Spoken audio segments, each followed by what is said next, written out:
전해드린 대로 정자동 호텔 특혜 의혹과 관련해서 이 성남시가 호텔 시행사와 맺은 추가 계약을 통해서 특혜를 제공한 정황이 드러났습니다. 네, 관련 내용 최진영 변호사, 장윤미 변호사와 함께 자세히 짚어보도록 하겠습니다. 네, 안녕하세요. 안녕하십니까.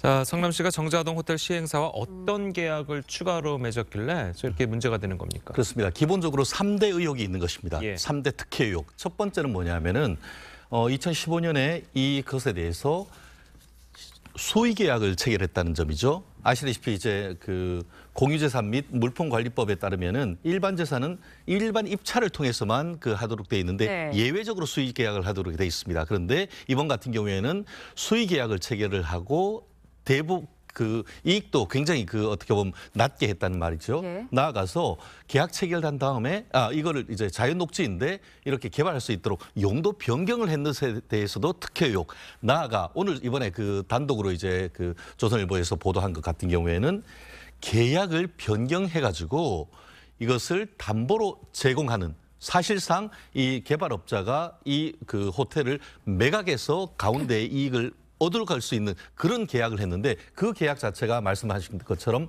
공유재산 및 물품관리법 위반이 의혹이 있다는 것이 오늘 새로 제기된 단독으로 보도된 문제의 핵심인 것 같습니다. 예. 네, 그런데 이제 해당 계약서에 이재명 당시 이제 성남시장이 직접 서명한 네. 것으로 확인이 됐습니다. 그렇다면 이재명 시장이 이 모든 사실을 알았다고 봐야 되는 거 아닙니까? 일단 결제를 하는 건 시장으로서 너무나 당연한 거고요. 특혜와 관련해서는 법적인 다툼이 있을 수 있습니다. 수의 계약은 함부로 할 수가 없습니다. 왜냐하면 규정이 상당히 까다롭게 돼 있거든요. 예외적으로 요건을 충족해야 되는데 그 요건을 충족해서 수의 계약 체결했다는 게 일단 이재명 대표 측의 입장이기도 하고요. 네. 저리로 대출을 일으켰다. 저리로 함부로 대출을 일으킬 수 없습니다. 조례가 있거든요. 그 조례의 기준에 맞춰서 이 이자율을 책정했다는 것이고 지금 짚어주신 담보신탁.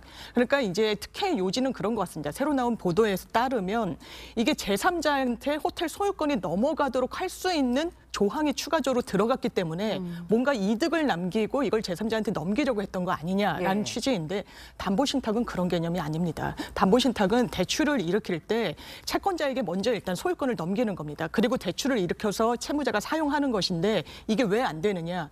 이게 어떤 공개 입찰이든 정부 이 지자체 소유의 부지에 호텔을 세우는 그런 개념이었거든요. 그럼 별도로 제3자가 이런 소유권을 가져가기 위해서는 이 구규물에 따른 자산 관련 규정에 따라야 되는데 그럴 수가 없다라는 게 행안부의 회신이었던 겁니다. 그래서 이 해당 업체에서 결과적으로는 담보신탁을 하지 않았습니다. 그렇기 때문에 이걸 특혜로 물론 검찰이 들여다볼 여지는 있을 수 있겠지만 과연 끝까지 특혜라는 어떤 결론으로 나올 수 있을지는 좀 의문입니다.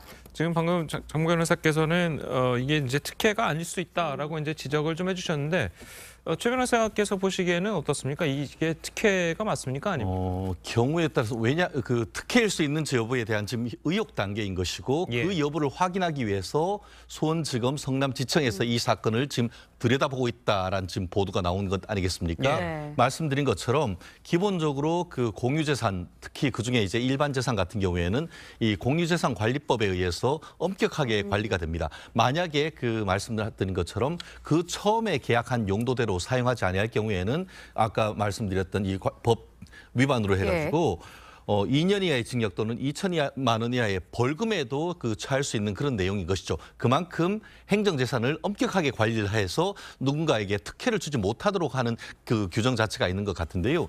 말씀드린 것처럼 왜 이 부분이 문제가 되냐 하면은 이 부분의 호텔 같은 경우에는 경부고속도로 바로 옆에 있고 판교 초입에 있기 때문에 위치가 굉장히 좋습니다.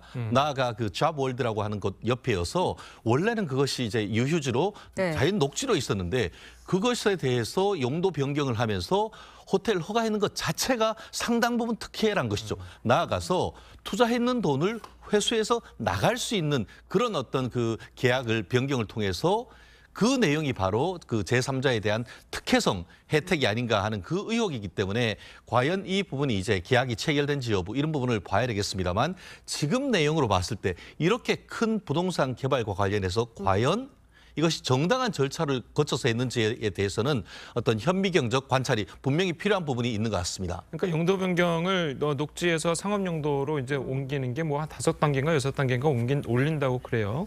자, 그 부분에서 이제 특혜가 발생할 수 있는 거 아니겠습니까? 그렇습니다. 이것은 마치 백현동 이 절벽 아파트, 예. 옹벽 아파트하고 비슷한 개념 아니겠습니까? 백현동 아파트 같은 경우에도 이게 자연 녹지 지역인데 이게 준 그 예. 주거 지역으로 해서 4단계 이상 이제 용도 변경을 했고 그로 인해서 개발 이익이 1,000억이 넘는다라는 그런 지금 걸로 해서 지금 수사가 진행되고 있는데 이 또한 거의 비슷한 그 패턴이 아닌가 싶습니다. 말씀드린 것처럼 인허가권 네. 그리고 용도 변경에 관한 최종 권한이 바로 성남시장에 있었기 때문에 그와 같은 과정에서 특혜가 있었는지 또 나아가서 특혜를 제공하고 뒷돈 거래가 없었는지 이 부분에 대해서 밝히는 것은 이번 사건의 핵심이 아닌가 저는 생각을 합니다. 네, 정자동 호텔 특혜 의혹과 관련해서 수사가 어떻게 진행될지 좀 지켜봐야 할 것 같고 이번에는 쌍방울 대북 송금 의혹과 관련한 이야기 해보도록 하겠습니다.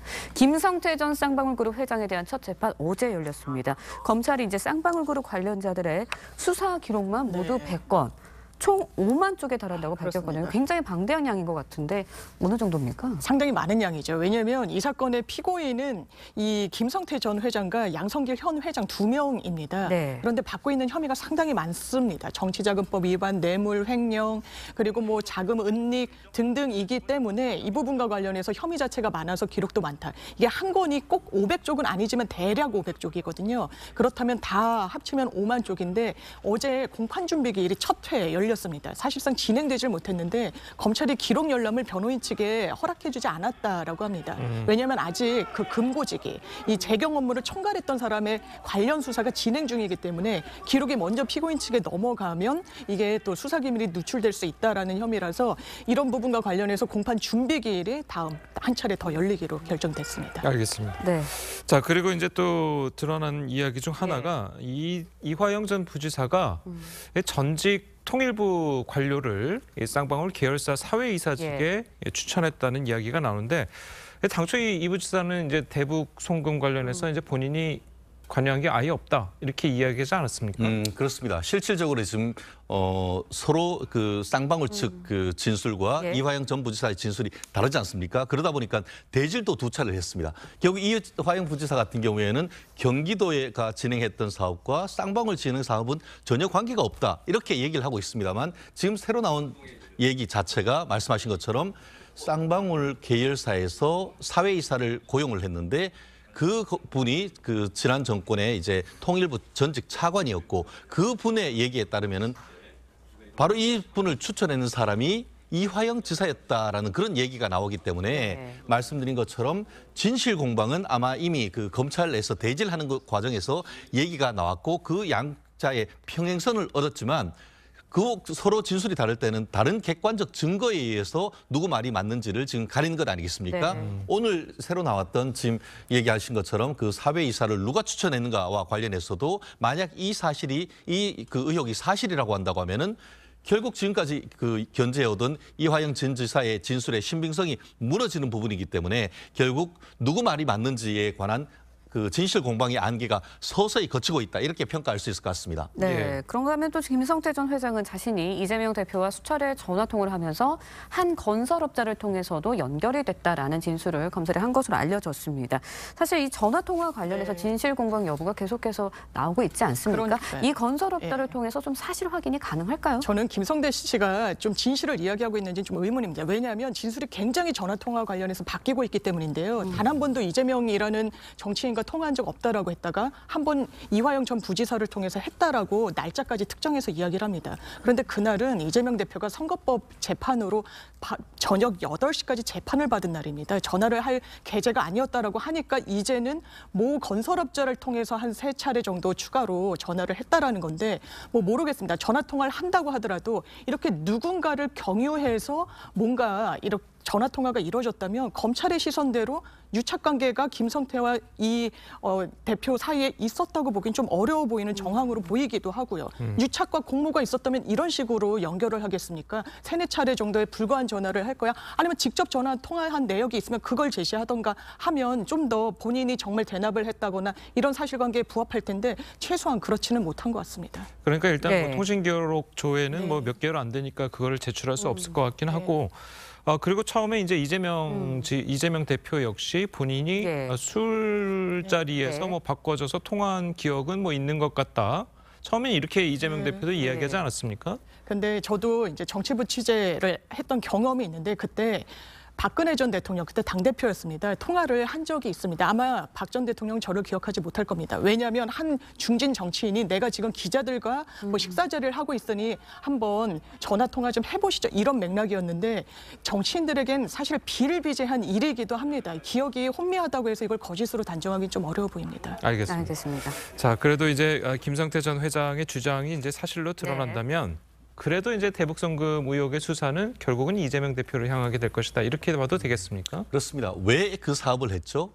경기지사 같은 경우에는 부지사가 여러 가지 행정부지사와 다른 부지사가 네. 있었지만 이재명 대표가 되면서 평화부지사를 하면서 북한 신설하면서 북한과의 사업을 했지 않습니까? 네. 최종 결재권자는 이재명 경기지사였기 때문에 이 어떤 수사의 칼날 또한 한마디로 뇌물 내지 제3자 뇌물로서의 합계 98억 정도 되는 그의 최종 수사의 정점도 이재명 대표입니다. 그리고 그 관할은 서울중앙지검이 아니고 수원지방검찰청이기 때문에 지금 뭐 이번에 구속영장이 청구되고 있는 사건과는 별개로 수원지방검찰청에 이재명 대표가 출석하는 날도 그리 멀지 않은 것 같습니다. 예, 알겠습니다.